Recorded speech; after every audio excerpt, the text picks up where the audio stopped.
Welcome to Journeys of Impact. Extraordinary people, extraordinary places, extraordinary change.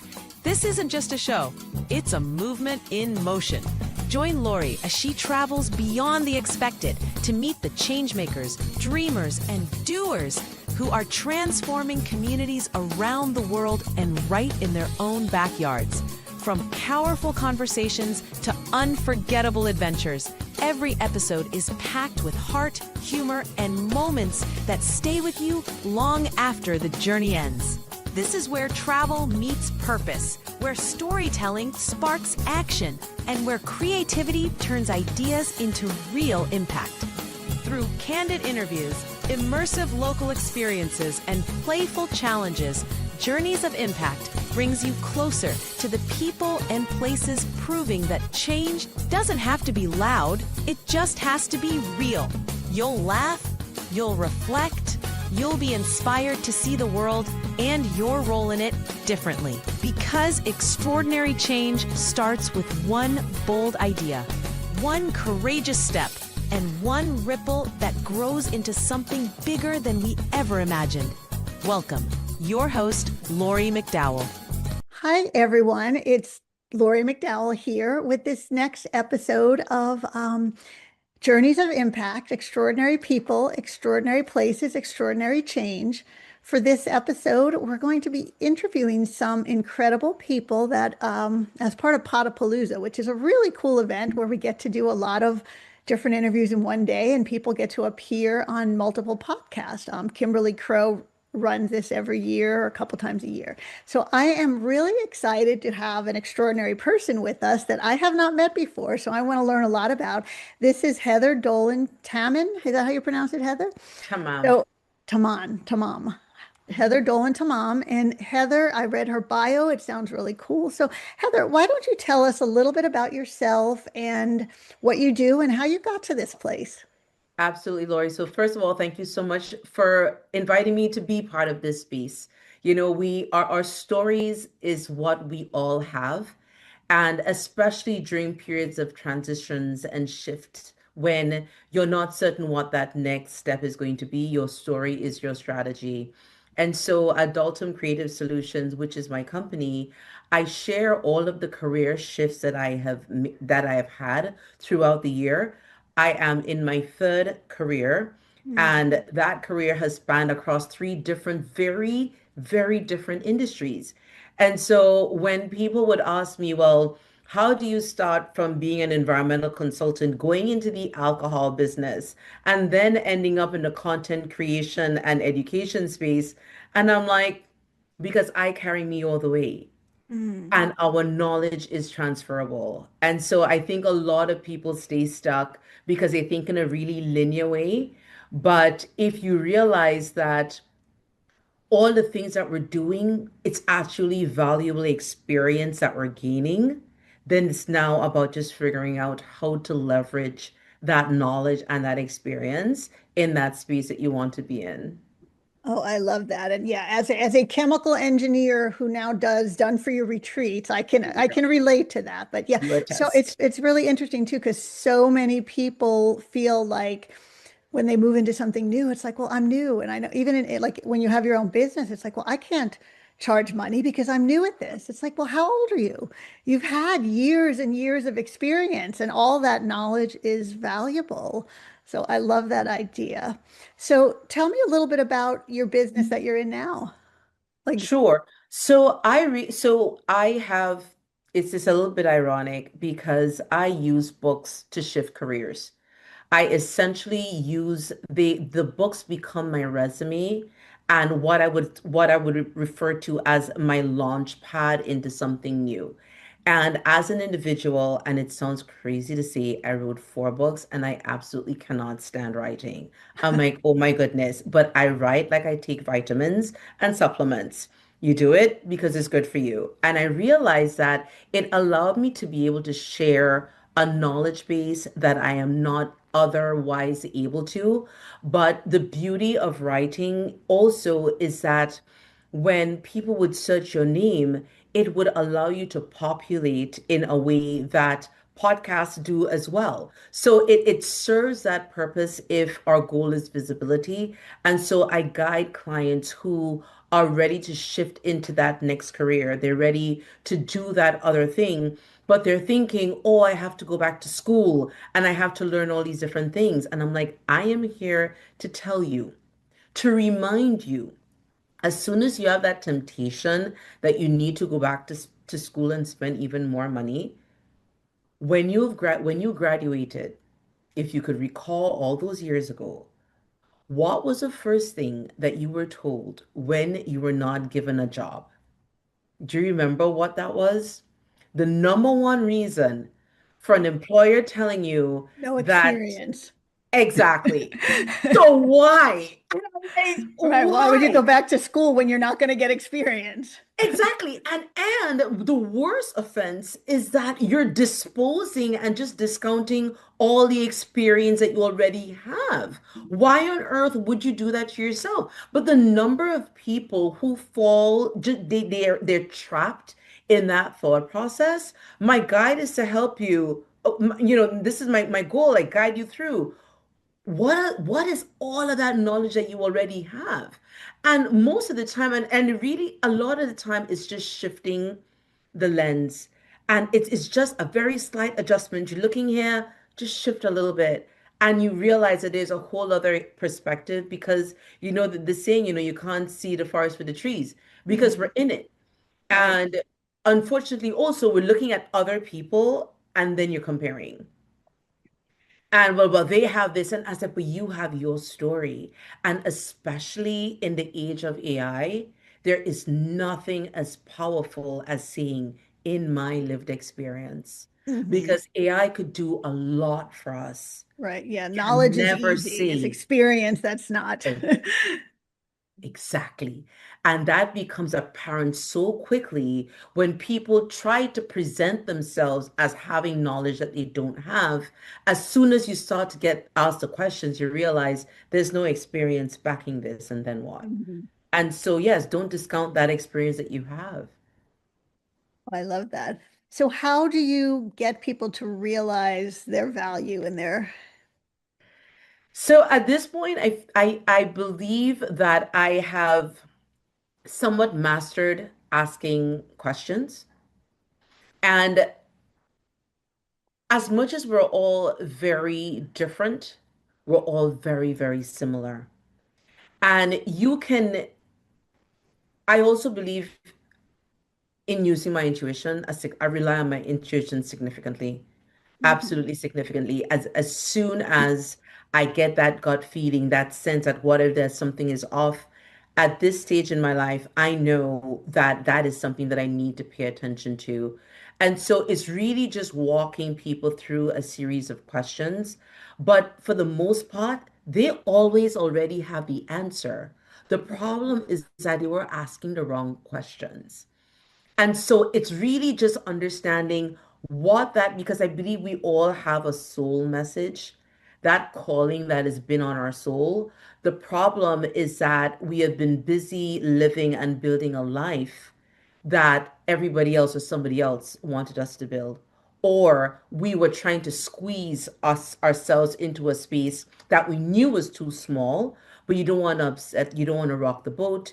You want to make yourself uncomfortable so the people around you are comfortable. But as soon as you really just open your eyes and you realize what you're doing, most people already have the answers.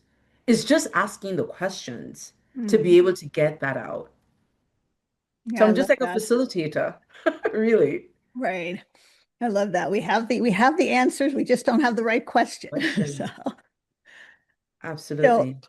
we talked a little bit about stories, and I do want to hear a little bit. I know you said you went from an environmental scientist to alcoholic beverages to tell me a little bit about your story. How did you Backstory. make these transitions? So when I came to the United States from Grenada in 1995 to study architecture. From where? From Grenada? Is that what you From said? Grenada, yes. Yeah. And having a thesis professor, I have no idea how, well, I know now, but in that time, when you go through an entire process with a thesis professor advising you every step of the way, how you get to your thesis jury and fail. And that is exactly what happened.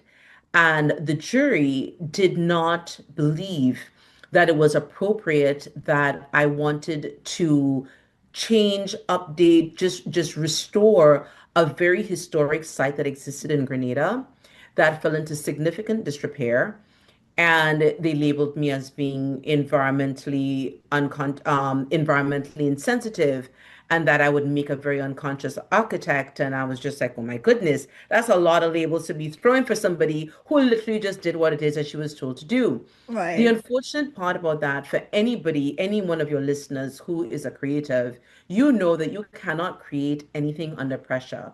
And so, as an international student, I didn't have an endless amount of time to just keep going from semester to semester. I also had a visa that was expiring in August, and this was Mm. taking place in December.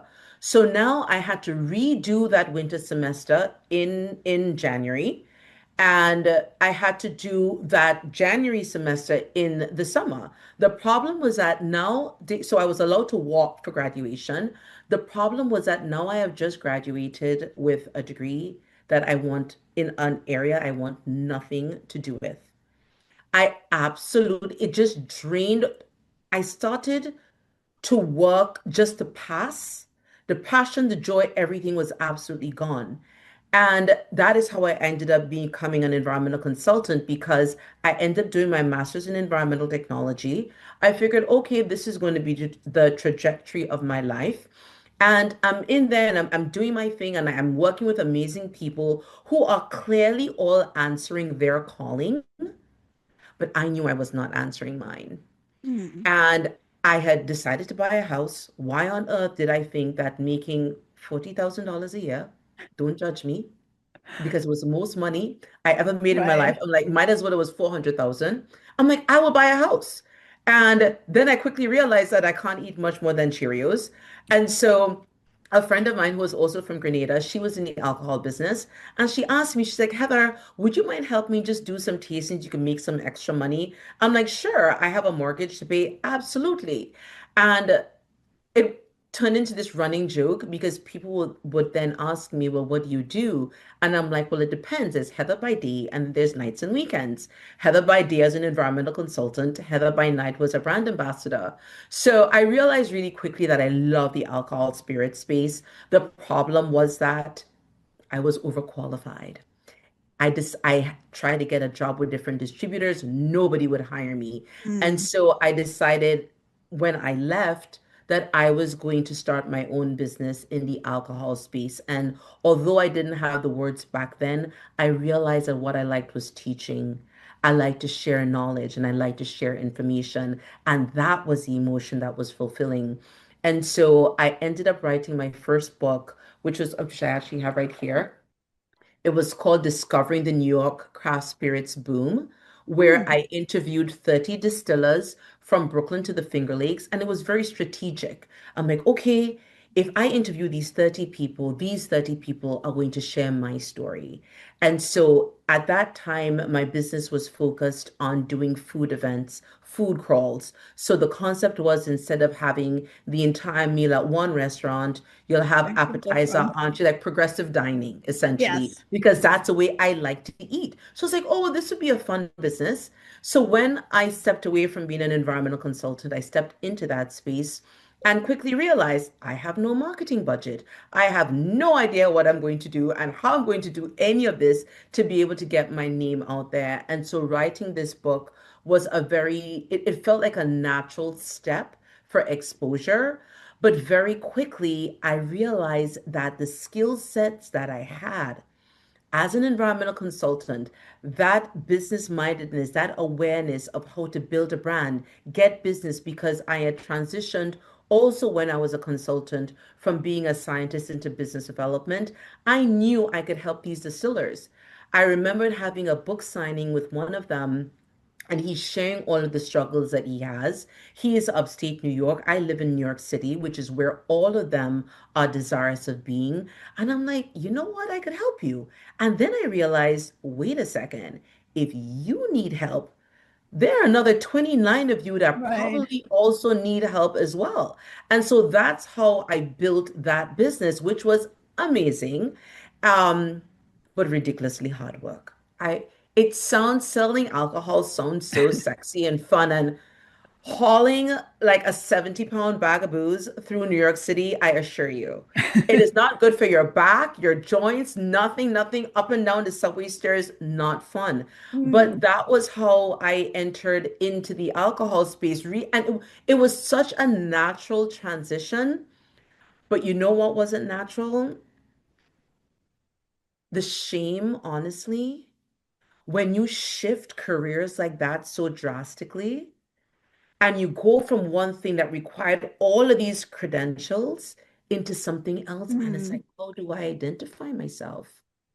When people ask me what I do, the first thing, especially in Grenada, like nobody knew I was an environmental consultant. That was just too much. They're always like, oh, you're an architect, right?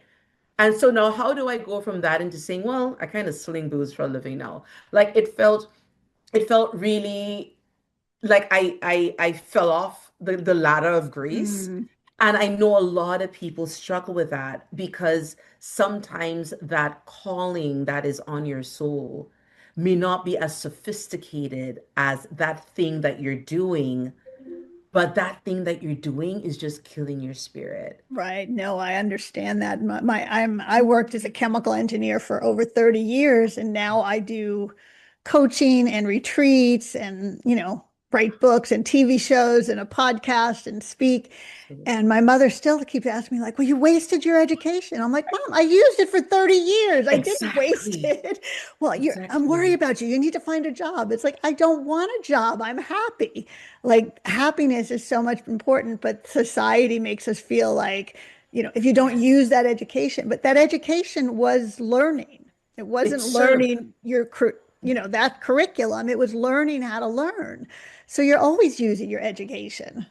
Everything, I always say everything is a stepping stone, no matter what that direction is.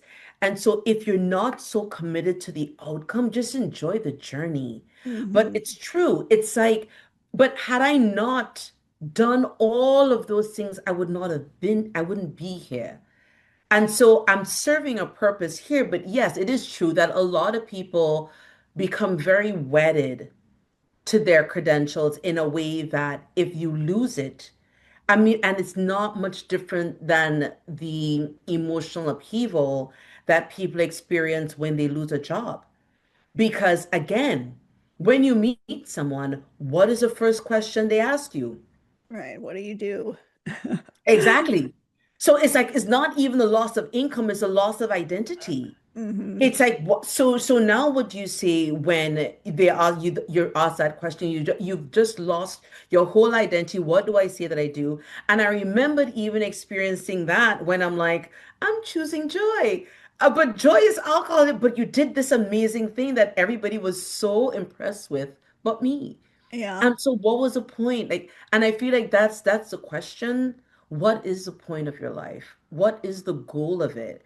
And for different people, it means something different. And I'm definitely not here to judge anyone. And so if just having that clout and all of that is what is important to you, then so be it. Right. Yeah. Everyone finds their own path. I mean, the name of my show is Journeys of Impact, and there is no right journey. It's My your journey. journey to your impact. Now, I do want to ask, I know we have a few more minutes left, but one of the things, extraordinary people, which you are, but the show is also extraordinary places. So tell me a little, you grew up in Grenada. Do you still go back there quite All the often, or? time, all the Tell me, time. I've never been there, but it's on my bucket list. I know people who've been there. It looks beautiful. Tell me about one of the best things or the best experiences about that place. Oh my gosh. All right. So Grenada is known as the Isle of Spice. And so for many, many years, we were next to Indonesia, the second largest exporter of spices like cinnamon, for example. We have nutmeg and clove and all of those things. And so it's a very, very hilly island, but it is also very small. is 131 square miles and Mhm. a population of about 100,000 people. So go figure, most Grenadians actually live outside of the island rather than on because it is just it's very community based, it's very traditional, Mhm. and it it really gives credence to that saying that it takes a village to raise a child because everyone knows who you are. Mm. Oh, I know your father, I know your grandfather, I know your grandmother, oh, I knew your aunt. Oh my, talk about life in a fishbowl.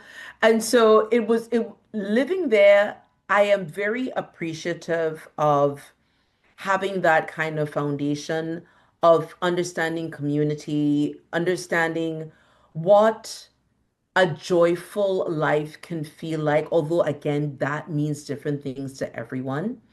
But I would find that, and I don't know if it's an island thing per se, but I know for myself when I moved to New York, especially when I moved into Long Island originally, I never realized the peace that water brought to me, Mm. bodies of water in general. And so meditation and just that and also meditation was not even a thing that it was not a word that I really embraced more than within until I lost, I would say 20 odd years, which sounds like a long time, but not really. I'm almost 50. But growing up there, like you realize that we are all connected, and the way that the sea, the sun, like all of those things help rejuvenate. And it's kind of interesting now that I live in New York City, I actually live right off the river. So the water Mhm. is The the water's first thing still that I see. there. The water is still there. That must have been Um, quite a change from an island with 100,000 people to New York City. so it wasn't even New York City, it was Long Island at the time. So the college that I went to had campuses in Long Island. That was far worse because it was just in the middle and to me everything looked the same. And it's Mm. hilarious because growing up on an island, if you've ever been to any island and you ask somebody for directions, it's like make the right by the mango tree, pass a house with a Yeah, white gate, the right. blue bus, like it's all Yeah. of these things. So like you go into a place that for instance, I remember like first time I went to Brooklyn and I'm looking at all the townhouses, like, how does anybody know where they live? Yeah, they all look Because the in those same. days, we didn't have street addresses and house numbers, and it sounds like just absurd if you're in this system. But yeah, it is yeah, it was just a very fascinating experience and it allowed once I got here to understand that there is a different way and to just see things very holistically, um, and understanding different people's viewpoints in yes, in a very in a way that doesn't create any shame, but really just creates inclusion. Hmm. I love that. So yeah, it sounds beautiful. I love islands. Someday I'm going to live on one, not Manhattan or Long Island, I know, Caribbean same. island or something. So, but yeah, I have not been there. I've been near it, but not there. So it's beautiful. Well, we have about 2 minutes left before we run out of time. I will put all Heather's contact information, and I know you have some other books. So if you can share that with me, I will Absolutely. So my most recent book is called Create Your Own Table, a table. guide to discovering your purpose.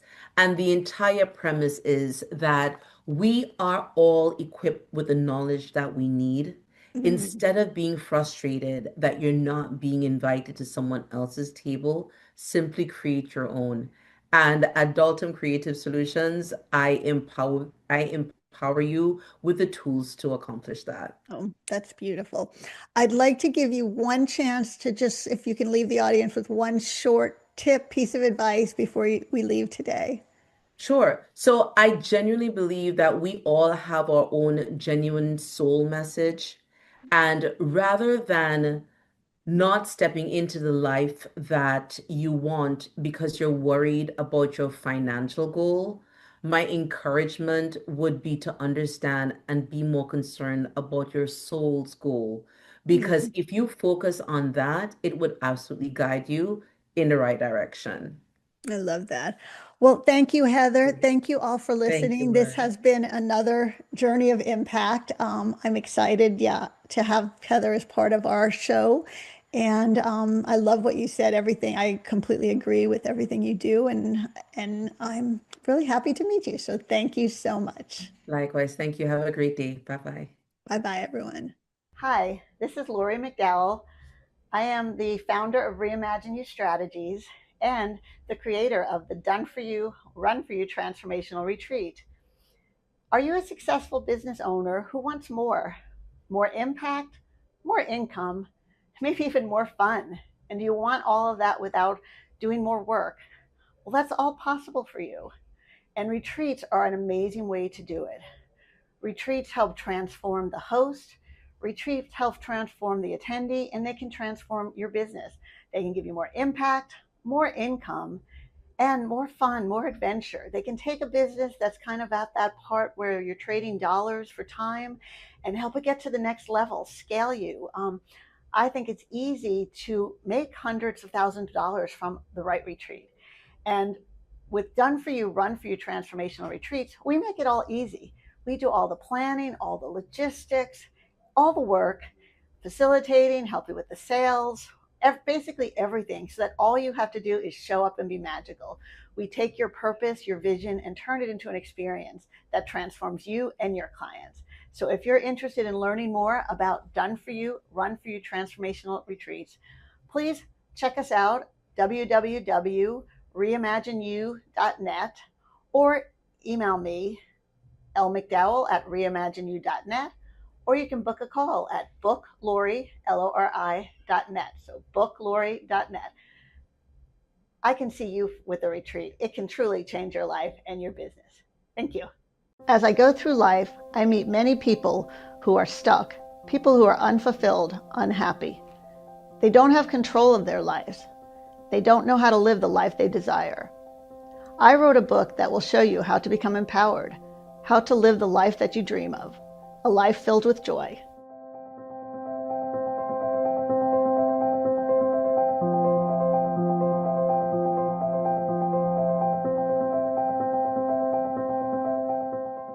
This book explores the intersection between trauma and being stuck. It embraces that you are empowered to live the life you desire. It'll help you get past that. It'll help you find joy. We all have the power to live the life we desire. We are worthy, we are capable, and we can do it. I was inspired to write this book because I met so many people who were stuck, people who didn't know how to get out of their own way. I was there myself. It wasn't easy, but now I'm living the life I'm happy with. I made the changes, and I'm empowered to take control of my own life. I can't control what happens to me, but I can control how I react to it. The world is a joyful place. It's full of opportunities and possibilities. This book will help you find that joy. This book includes stories of the heroes who live among us, people who have faced unimaginable tragedy, and they've got beyond it. And now they live a fulfilling life, a life full of joy, a life full of happiness, and they help others do the same. In this book, you will hear their stories, you will meet them, and you will learn from them. This book looks at what traits these people share. It looks at what enables them to get over the incredible obstacles they have faced. It looks at what helps them succeed. I also share my stories.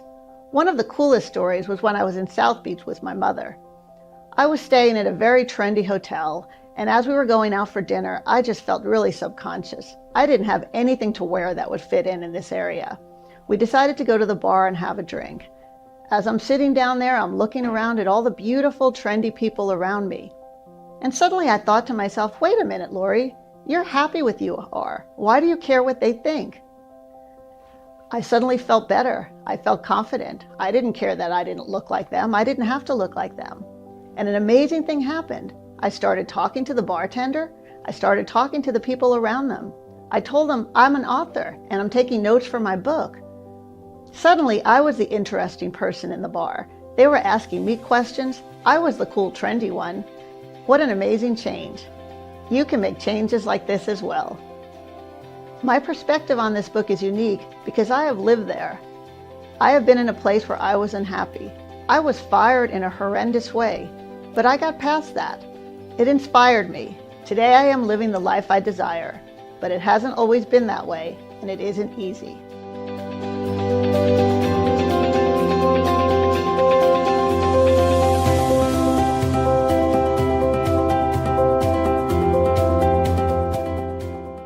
In this book, you will laugh. Maybe you will cry. It'll bring out your emotions, but hopefully you'll learn something. Hopefully this book will teach you how to focus, how to change what you want to do, how to take control. In this book, I am sharing stories from my life and the life of others. These are stories full of hope, stories full of joy, stories full of love. My wish for this book is that it will inspire you, that it will inspire those who are unhappy and want to change their life, that it'll inspire those who are stuck or those who are struggling. I want this book to help you get what you deserve. I want this book to help you live the life you dream of. You will love this book if you're thinking about a change. If you're thinking about a career change, maybe starting your own business. You will love this book if you're stuck. And you will love this book if you just want a little bit more. More happiness, more success, more fulfillment, more joy, even more love. My name is Lori McDowell, and I am the author of The Reinvention Mindset.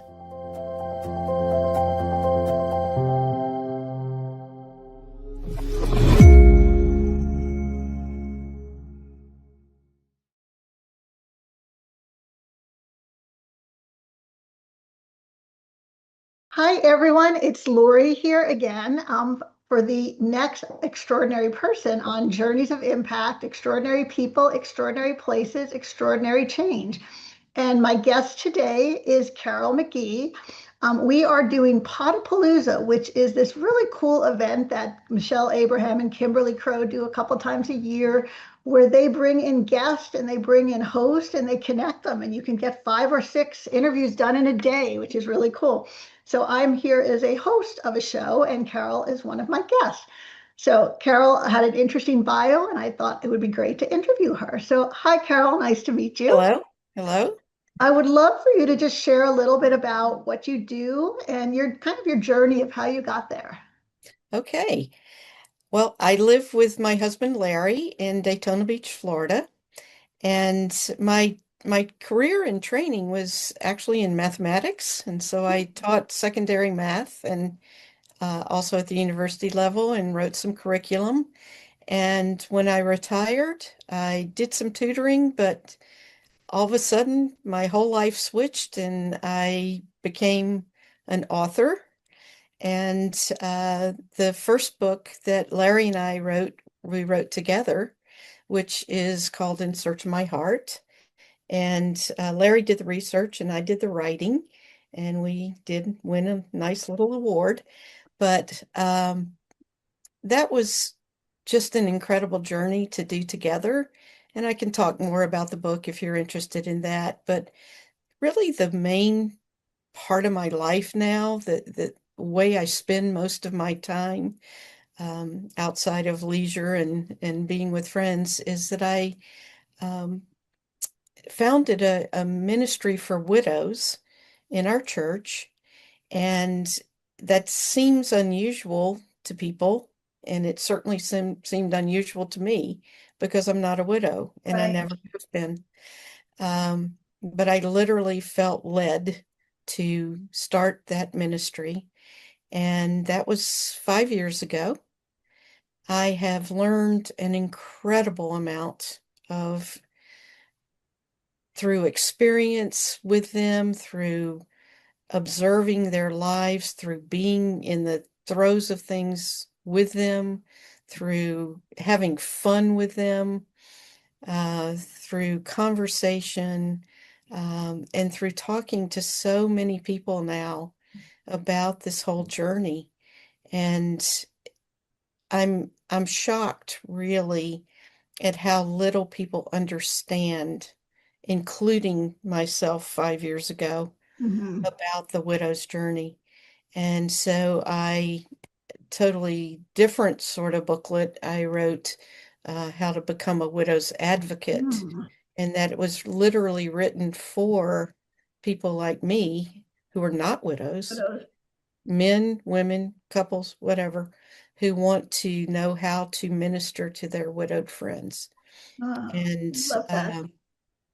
I was, I'm surprised a bit at how widows themselves are appreciating the booklet because there are many quotes from widows in here to Mhm. help us to understand better. And so many of them are saying, I had no idea myself that these are experiences that everybody has that is widowed. And I thought I was alone in feeling that way or going through that or Wow. Well, so much great stuff there. Let me start. I love that you started as a mathematics teacher. I'm a chemical engineer by degree. I worked there you in go. the chemical industry for many years, and before Yeah. now I do done for you retreats and coaching and speaking. So I love that switch from one journey to the other, and we take all our knowledge with you.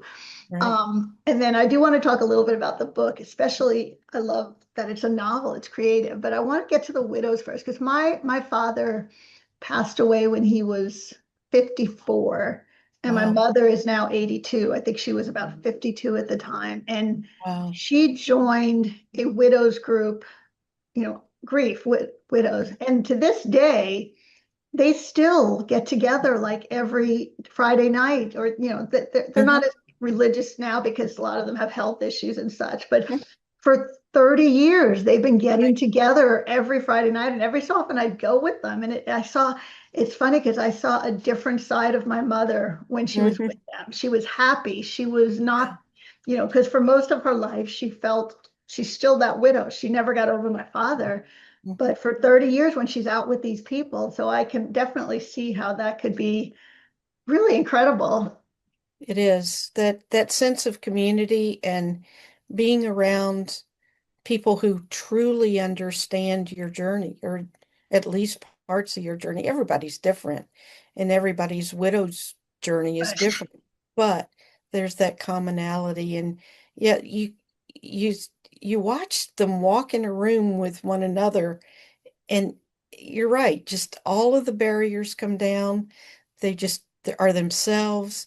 And people think that when widows get together, they sit around with a Kleenex box and No, share teary stories, and they don't. no, they They don't. They're they laughing. they They're, want to have making fun. fun. They're, looking at the cute waiter over there and all that stuff. Yes, I mean, exactly. when I go out with them, I spend the whole night laughing. I I enjoy know. it, It's a hoot, and people just have the whole wrong idea about yes, do they have moments where something triggers them and they might get a little teary or something? Absolutely. And do they need to tell their stories?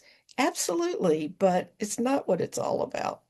Well, I love that you answered God's calling, which is, so Thank many you. people get called to do things and they question like, why do I get called to that? But you answered that, and it was apparently Yeah. it worked since it's been 5 years. Yeah. It's I did kind of go, why me? And kind of the impression I got back was, why not you? And and the I think the thing that I've come to realize is that there's something very real called widow's fog.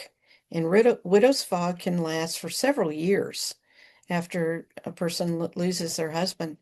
And it's a real phenomenon. It's debilitating. And what I've learned is they need someone who's not in that realm and dimension, who can put things together for them and organize things, keep things straight in terms of activities and dates and details and logistics. And so that's me. The mathematician in me has got all those Yeah, organizational skills that, boom, boom, boom, got it all knocked out. So, um, yeah, that's why me. that makes total sense. And yeah, I could see that. And it's different because people say, I know people who don't understand are like, well, you're young, you can just get remarried. But it's funny because widows and widowers are so different because almost every widower I know just gets remarried a few years Yeah. later. Like they need that person to take care of, but the widow, they're running the show. They Mhm. may not be the breadwinner, but they're the ones that keep it all together. And Yeah. suddenly they don't have that need anymore. So it's a total different, and they're not ready, Mhm. and I mean, some do get remarried after a while, but it's not ever high on it from what I've seen. No one ever, a widower is looking for the next wife quite often. A It's widow is looking to get their yeah. life together and figure out where they fit in, I think. You seem to be one of the few people that recognizes that, because I get asked all the time, do you include widowers in your ministry? And the answer is no, not because I'm heartless, but because one, I wasn't called to minister to widowers. I think it would be kind of weird if I did. But also that, like you said, the journey is so different. And there's actually some statistics on that that are incredible. And that is that the amount of time it takes a woman to reset and come into her new normal and feel like she's living life again takes about 7 years, Wow. whereas with a widower, it takes about two. Mhm. And so that in itself tells you a little bit. Right, yeah, and if 7 is the average for people who've been together for a really long time, I'm sure, like I said, Mhm. I'm not sure if my mother ever did, and Yeah, after 30 years, so exactly. Exactly. Yeah. very cool. Well, Yeah. let's switch gears a little bit. I want to hear about your novel because I know so many people, a lot. I meet a lot of I have a book, and I meet a lot of business owners that have books, but entrepreneurs that write books. Mhm. Yet very few are creative enough to actually write fiction. It's more the Yeah. self-help, the guidebook, the Right. Right. so how did you did you always enjoy writing or how No. did you no. Like again, total out of the blue inspiration. Uh, Larry and I were in a small Bible study group, and this was in the early let's see, it was I think 2001, and we were studying the case for Christ and Yeah. by Lee Strobel. Right, And yeah, one I of read the the book. things, I have it yeah, here. one of the things that he talks about is how women played such a part in the resurrection story, and that women were the ones that Jesus first appeared to. They're the ones he commissioned to go tell the disciples that he had risen and so on. And so we were talking about that in this Bible study, and something kind of hit me, and I thought, gosh, I wonder what it would have been like to be one of those women. And then the thought occurred to me that we don't really have any of the gospel stories told from a woman's perspective. And that was really all that I thought about. And a couple nights later, I was awakened in the middle of the night. And people that know me, I sleep well. I I'm one of the few people my age, I guess, that sleeps well. But I don't wake up in the middle of the night and get up and ponder. And but I did that night, and I pretty much had this story downloaded to me in terms of I was to write about a young Jewish girl, the daughter of a scribe, and that she would meet Jesus at the wedding in Cana and become one of the women that travels with him. And so this fictional character, um, I was directed to name her Miriam, which was my mother's name. So Miriam is the character. It's told in first person, so it's all through her eyes. And she shares her story of faith and doubt and disbelief and trying to figure this whole thing out. And, who is this Jesus? Even though she was traveling closely with him, there were many, many questions.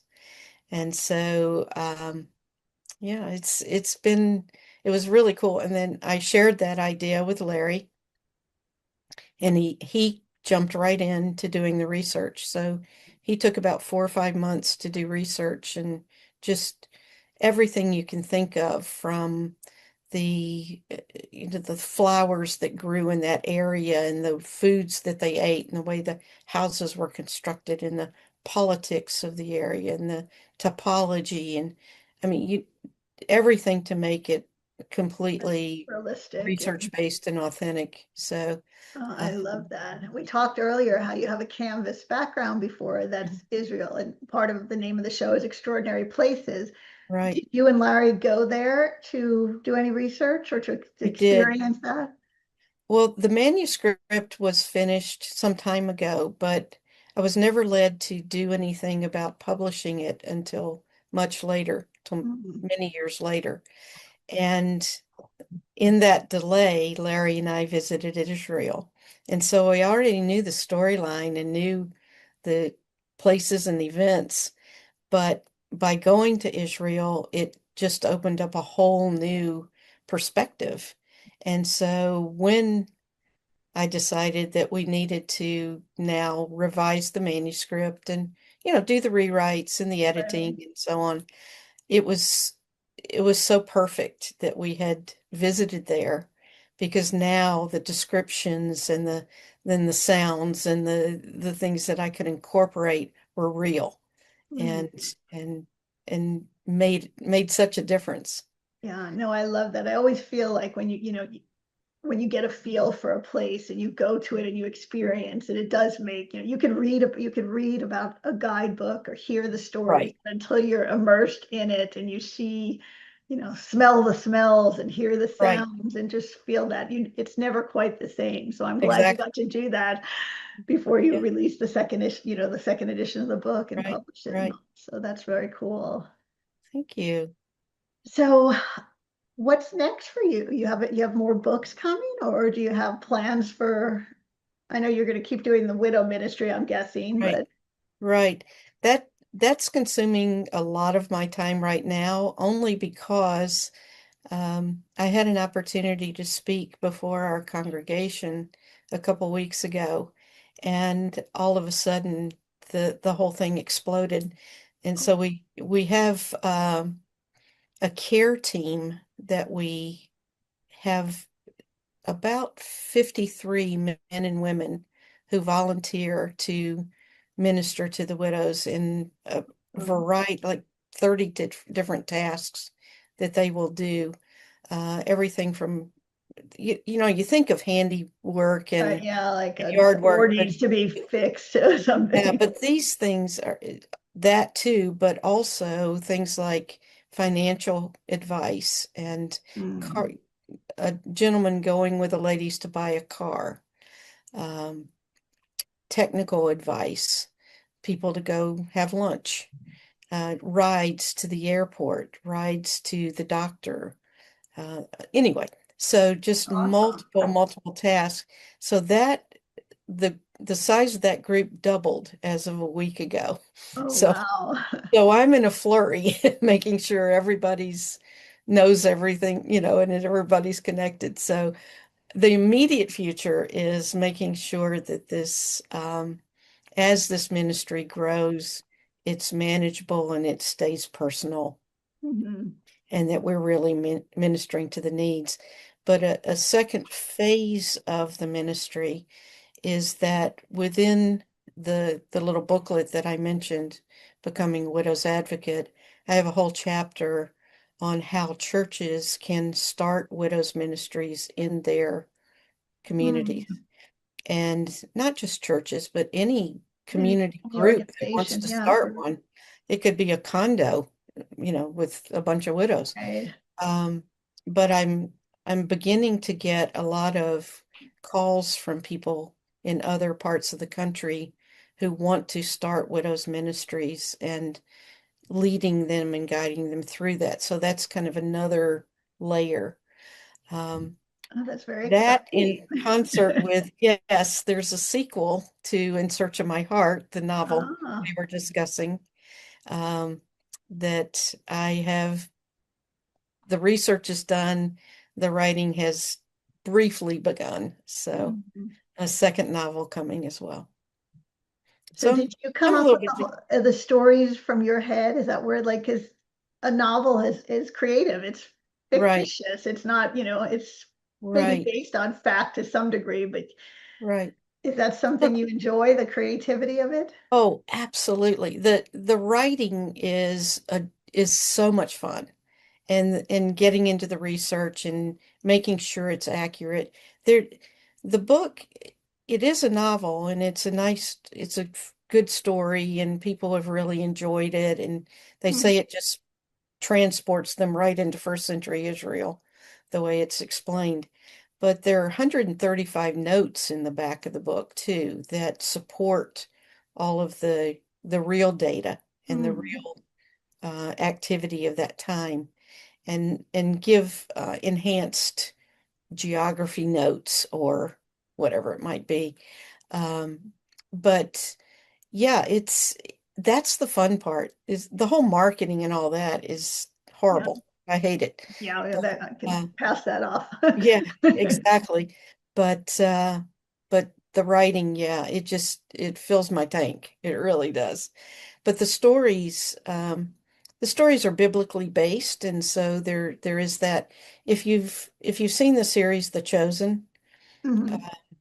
or some of your Right. listeners have seen that series, people have compared the book to The Chosen, where it Okay. takes the factual events and interweaves a personal story Right. So it's inside of that. So storytelling that's, inside of history. yeah, exactly. Well, I love that. I'm sure the sequel will be very successful, and I hope I'm so. excited to get the book. Thank you. Um, and that's really, you said you live in Daytona Beach, and I know that Florida is a lot of people go to Florida to retire, whether they're full Right. time or for the winter. So I think the widow ministry is something that's definitely needed down there. So that's really exciting that other churches and communities are asking for you to help expand that. So I love that idea. Well, you may be surprised that in the United States, every single day, there are 2,800 new widows. Wow. So yes, we have certainly But probably it's a a greater lot, yeah. population in Florida, But but still, but you never, and a widow doesn't have to be someone older too. I know yeah. people that I have friends who lost their husband in their 20s. They, Mhm. a surprise, an accident or a Mhm. surprising death. So yeah, it could be Yeah. The at any age. average age is 59. So Okay, which is not that old. no, no. Yeah. Well, this has been great talking with you, Carol. Thank you. Before we leave, I love to ask my guests to share one piece of wisdom or advice or a message for the listeners. It could be on any topic of your choosing, but feel free to share something that you'd like our listeners to hear. Okay. I think that all of us have callings on our lives. We might receive them in different ways. Somebody may mention something to us and it pings something in our psyche and in our soul. Um, and I just encourage people to listen to Mhm. those nudgings and those things that come to us that where we can really make a difference. And I think what's so interesting is that often we think that in our little corner of the world, there's not a great way that I can make an impact. But you don't have to think great first, because I was thinking very small first. And this thing has just exploded with the Widows Ministry, as well as with the writing of the novel. It's just like I was writing that really for my own journey to start with. I didn't even know if I'd ever publish it. And that was okay. And Mhm. yet, now it's an award-winning novel. And now I've got a widow's ministry that's bursting at the seams. So the little things that we're nudged to do, I think it's one thing to listen and to know what the nudge is, but it's something else to put feet to it. And I just encourage people that if you do that, if you put the feet to it, you will be blessed yourself and as you bless others. I love that message. And yeah, I talk about, this whole show is about the journey of impact. We never know where it's going to go, but Yeah. impact and the ripple effect of that we're all meant to change the world. We all are these incredible people, extraordinary people who can make extraordinary change. And so that is beautiful.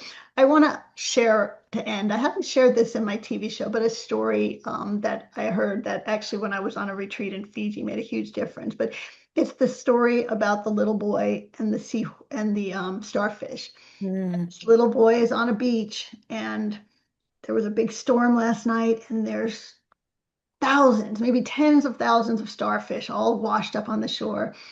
And the little boy is picking them up and he's throwing them back in the water, one at a time, picking them up and throwing them back in the water. And a man comes up and a man says to the little boy, "What are you doing, little boy?"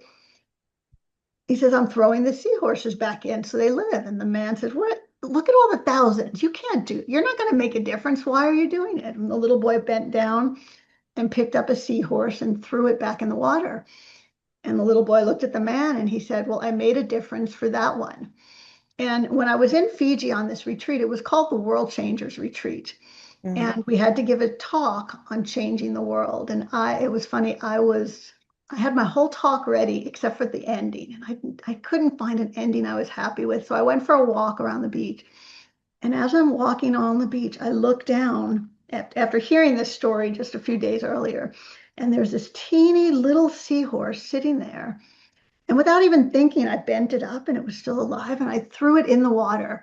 And it was like, that's my story. That's my ending. I made a difference for that.